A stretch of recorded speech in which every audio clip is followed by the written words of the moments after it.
नमस्कार, मैं हूं आपके साथ मयंक। आज 21 अप्रैल है और पिछले चंद घंटों के अंदर ईरान और अमेरिका के बीच जंगी हालात जो हैं, इसमें क्या बड़े मोड़ आए, क्या बड़े फैसले हुए, इससे जुड़े सारे अपडेट मैं आप तक पहुंचाऊंगा। और इसके अलावा ये भी बताऊंगा कि आज का दिन इस जंग के लिहाज से निर्णायक क्यों साबित होने वाला है। क्या चंद घंटों के अंदर एक बार फिर शुरू हो जाएगा एक युद्ध, एक भीषण जंग, और पूरे मिडिल ईस्ट ही नहीं, इस बार पूरी दुनिया पर इसका असर पड़ता दिखाई दे रहा है।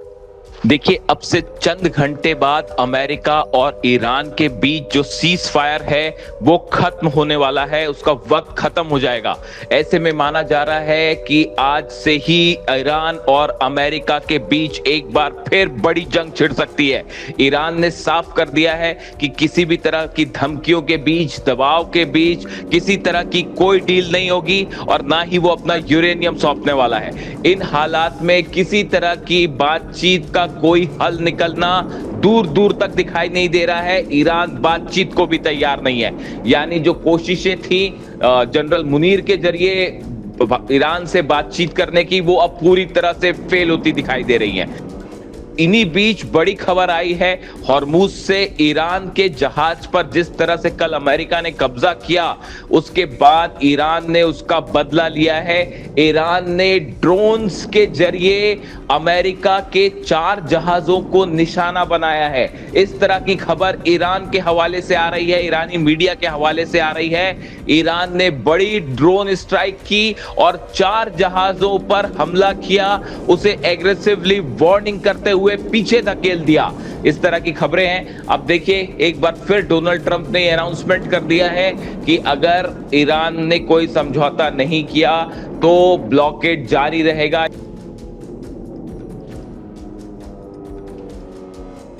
देखिए, इसी बीच एक बेहद अहम खबर, पहली बार चीन ने डोनाल्ड ट्रंप को सीधा धमकी दे दी है।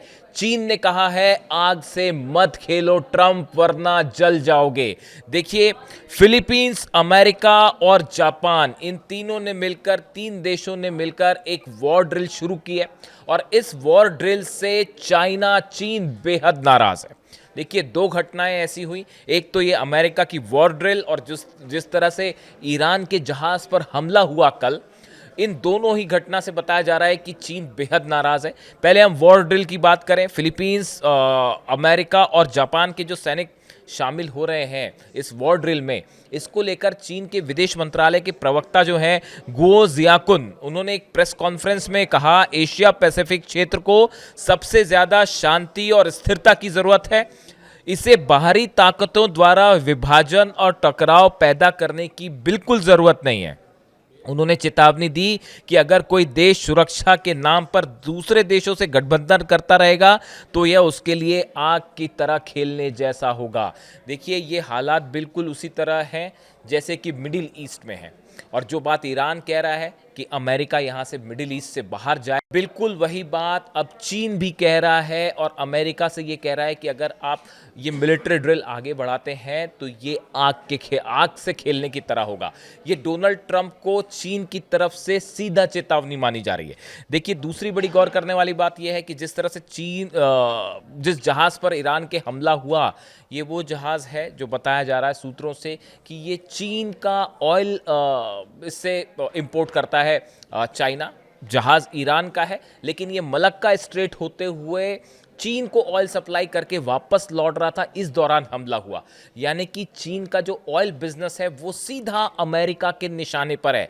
वेनेजुएला के बाद ईरान से तेल का व्यापार रोकने की कोशिश, इससे अमेरिका से सख्त नाराज है चीन। और बताया ये जा रहा है कि जो हालात हैं उनके बाद एक बड़ी जंग की तैयारी चीन ने भी शुरू कर दी है। मैं पहले भी आपको इस बारे में बता चुका हूं, और अब खबरें जिस तरह से सामने आई हैं कि 4 से 6 कार्गो जेट्स लैंड हुए हैं तेहरान में, जिन्होंने चाइना से टेक ऑफ किया था, उनके ट्रांसपॉन्डर्स बंद थे और लैंड किया। बताया जा रहा है बड़ी संख्या में डिफेंस मिसाइल सप्लाई की गई हैं चीन के जरिए।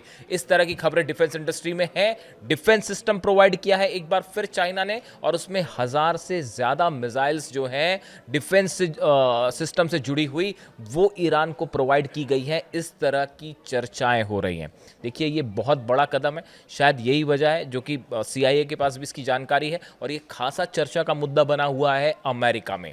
और अमेरिका के तमाम बड़े अखबार इस खबर को उन्होंने कवर किया है कि चीन की तरफ से क्या एक बड़ा हथियारों का जो कंसाइनमेंट है वो सप्लाई हो चुका है। इसी बीच आप देखिए रूस को कल लेके मैंने वीडियो बनाया था, जिस तरह से रूस में ऑयल रिफाइनरीज पर हमला हुआ उसके बाद पुतिन भी खासे नाराज हैं, और वो भी ये चाह रहे हैं कि अगर फिर से यहाँ फुल फ्लेजेड वॉर होता है तो इस बार रूस बड़े स्तर पर ईरान की मदद कर सकता है।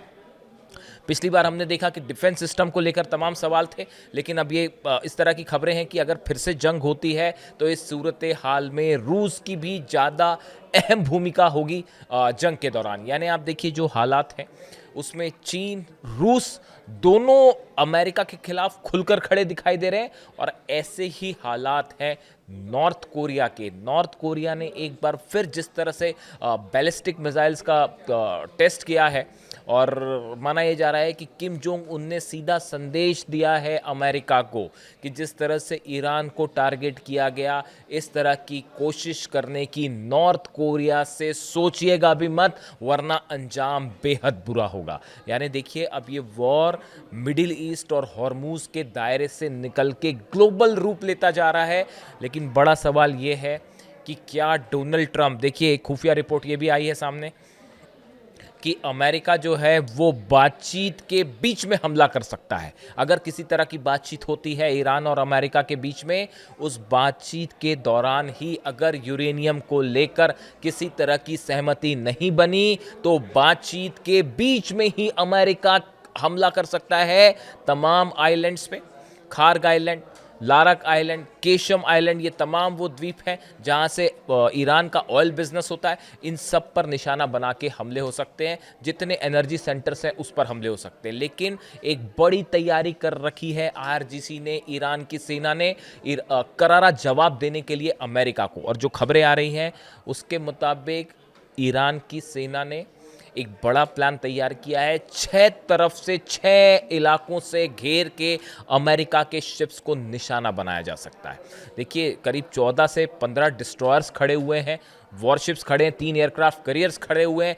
इन सब को 6 अलग अलग द्वीपों से और मेनलैंड से निशाना बना सकता है ईरान। यानी इन जहाज़ों को डुबोने की पूरी रणनीति तैयार है।